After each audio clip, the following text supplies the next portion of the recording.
20 years ago, the Academy nominated Jimmy Neutron Boy Genius for the first ever Best Animated Feature Oscar. I'm sorry, Academy, but no, just no, that is not Oscar worthy.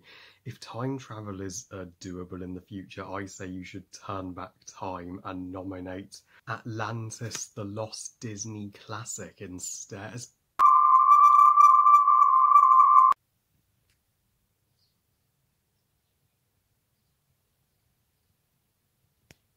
Atlantis The Lost Empire, directed by Gary Trousdale and Kirk Wise, who, fun fact, also directed Beauty and the Beast and is the 41st Disney animated classic overall. So Atlantis The Lost Empire tells the story. We see that Atlantis, the lost mythological ancient city, is sadly swept beneath the ocean after the power of the crystals that it used proved too great for it, and Princess Kidda's mother got beamed up with the crystals while Atlantis was sinking.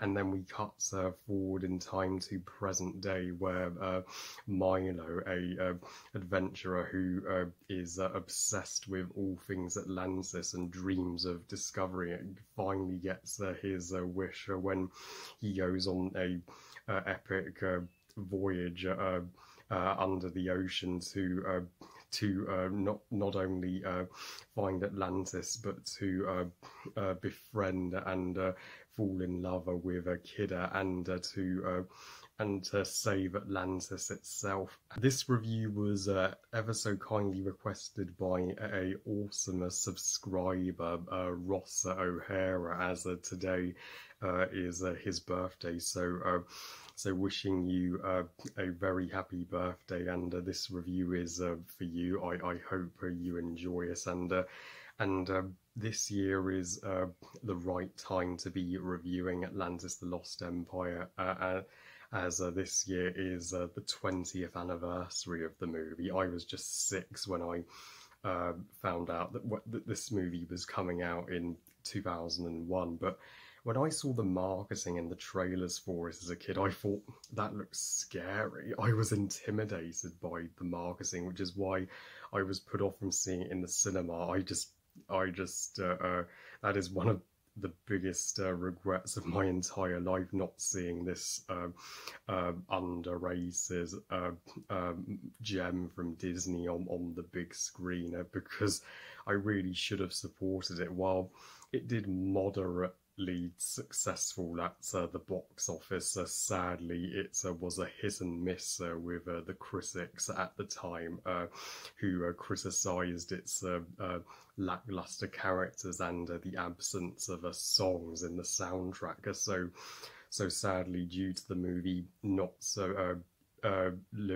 living up to Disney's expectations in terms of commercial success, they scrapped plans for the TV show and the theme park ride at Disneyland. That would have been one of the most freaking epic Disneyland rides ever had they gone ahead with it. Bad mood cancelling that, Disney, but at least they made a direct-to-DVD sequel, Milo's Return, which, spoiler alert, you can skip because it sucks. But Atlantis The Lost Empire, the first movie, does not suck. Far from it. Atlantis The Lost Empire, to me, has always been one of the most extremely underrated Disney classics ever made, period. It is a amazing Disney movie on every level, and it still shocks me that Jimmy Neutron Boy Genius was nominated for the first ever Academy Award for Best Animated Feature alongside Shrek and Monsters Inc. and Atlantis got snubbed. Yeah, had the Oscars done that award today, Atlantis would have been nominated over Jimmy Neutron easily. But yeah, this movie is the best possible representation of Atlantis in any media. I know we had the BBC TV show Atlantis in 2013 to 2015, but tragically that just lasted 2 seasons before getting cancelled without any proper closure.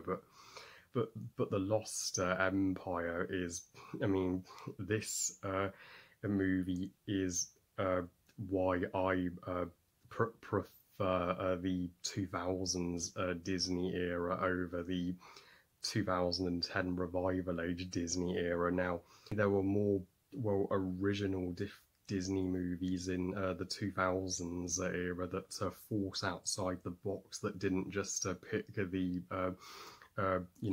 generic Disney princess formula, which is what Disney are oversaturating in their movies now. Cough, cough, Raya and the Last Dragon.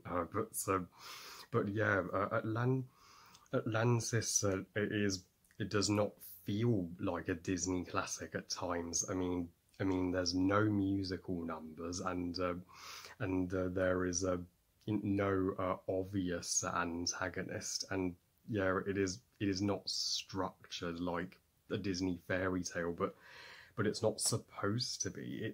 It's one of Disney's first sci-fi movies, and I mean, how cool is that? So Disney really should do sci-fi way more than they do, and the opening prologue is one of the most epic and intense prologues, and one of the best prologues I have ever seen from Disney. It starts the movie with a bang, where we see the tragic fall of Atlantis, and to see Kito's mother be beamed up by the crystal perfectly sets up Kito's connection with the crystals later on in the movie, and after the Atlantis goes into the ocean, then the titles come up with James Newton Howard's haunting score. You're just like, wow, we are in for one epic ride for the rest of the movie. I mean, and yeah, that was a dark Disney. You have me hooked, and I think the characters are far stronger here than most give them credit for. Like Milo, our protagonist, he may be one of the most shallow protagonists in terms of personality, but what he lacks in characterization, he makes up for by being a pure, genuine soul. He is not one of the humans on the voyage that wants to, find Atlantis to plunder its riches or destroy it. Unlike the villain, he genuinely cares about Atlantis and would rather live there than the surface world. And on top of that, it is so rad to have Michael J. Fox doing voice acting in a Disney animated movie. Yes, to you Back to the Future fans, that is Marcy McFly voicing Milo, and even Star Trek fans will get a kick out of Leonard Nimoy himself voicing Kissa's father, the king of Atlantis. And as for the other members of the crew, there's that girl who's dressed like she's from 1930s New York. There's the big buff guy, and the mad scientist guy, and of course the twist villain. This was one of the first times Disney did a unexpected twist villain, and the villain, he is such a conniving, nasty piece of work. He has the opposite goals of Milo. Rather than protect Atlantis, no, he puts Atlantis in peril with his scheme, and his death where he just turns to blue. Yeah, that is a pretty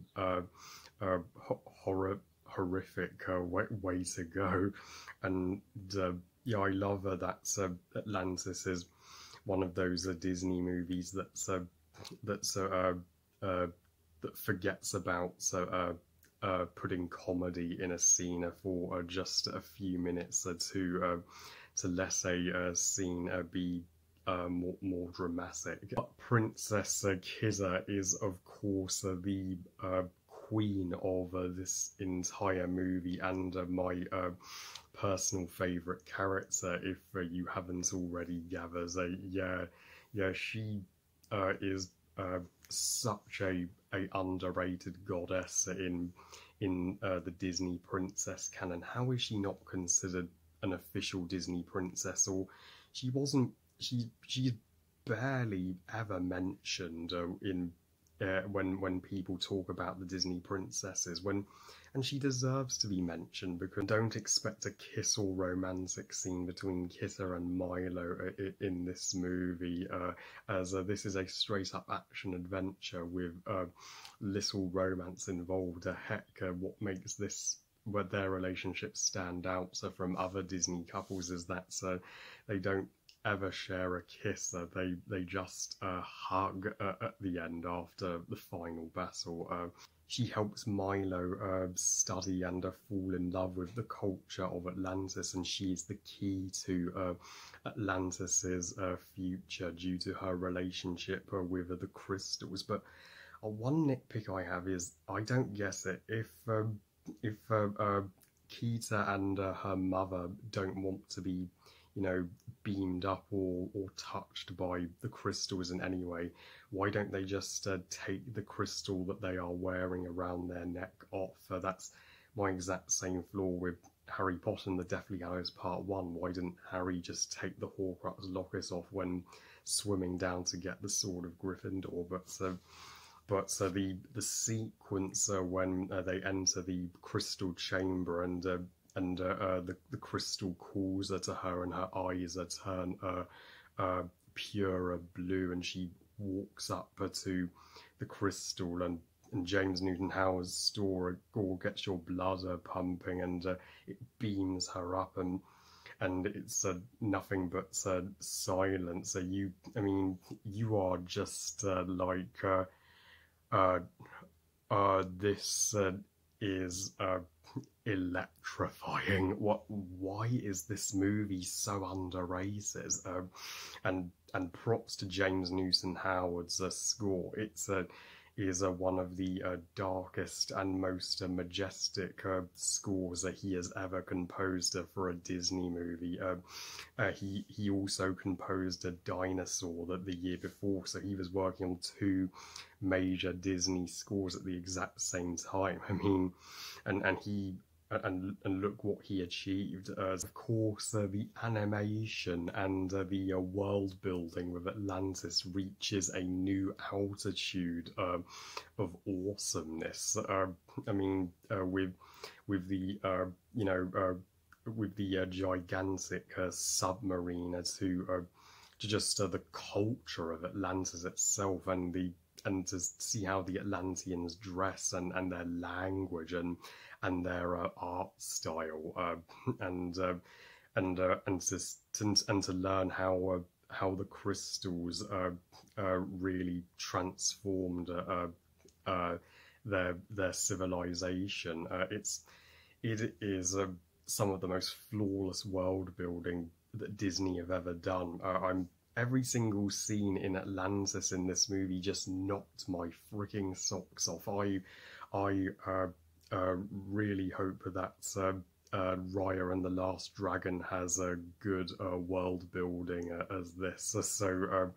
So overall, in conclusion, Atlantis The Lost Empire is a all things excellent Disney masterpiece, and it does not deserve to to have flown under the radar as much as it has in the Disney canon.